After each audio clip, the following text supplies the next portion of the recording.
আমি তো এমন ভাবে কাপড় চোপড় পরি নাই যে আমার শরীরের কোনো অঙ্গ দেখা যাচ্ছে। Sorry for say that. আমার শরীরে তো কোনো অঙ্গ দেখা যাচ্ছে না, যে আমি এমন কোনো কাপড় চোপড় পরিনি যাতে অশ্লীলতা প্রকাশ পায়। না জি জি আপু, বুঝতে পেরেছি। আচ্ছা যাই হোক, আপনার কথাও রাইট। আপনি আপনার মতো করে চলাফেরা করেন, আপনার ফ্যামিলি থেকে যদি কোনো বাধা না দেয় তাহলে এরকম রিক্সাওয়ালা মামা বাধা দিলে কিছু যাবে আসবে না। আর তার সে সে কেন আজকে দিবে? নজর ভালো না। যদি নজর ভালো হইতো তাহলে তো আমার ড্রেসিং সেন্সের দিকে তার নজর পড়ে না।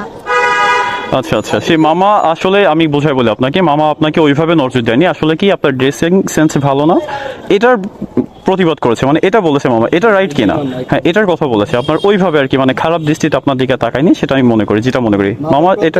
আমি আপনার দিকে আমি খারাপ। এই পোশাকগুলো পরার পরেও তাদের গায়ের ভিতরের কাঠামোও দেখা যায়। এখন এই প্রশ্ন করার এই অহেতুক প্রশ্ন করার দরকার নাই যে আপনারাও কি তাহলে দেখেন নাকি, এই প্রশ্ন করার দরকার নাই, এটা বেয়াদবি প্রশ্ন। মূল কথা হচ্ছে ঘটনা সত্য কিনা, এটা হচ্ছে কথা। কারণ সবাই চোখ নিয়ে চলাফেরা করে, আর চোখ তো আর আকাশের দিকে উঠায় আপনি হাঁটতে পারবেন না, পারবেন? আর জমিনের দিকে তাকায় তো আপনি হাঁটতে পারবেন না।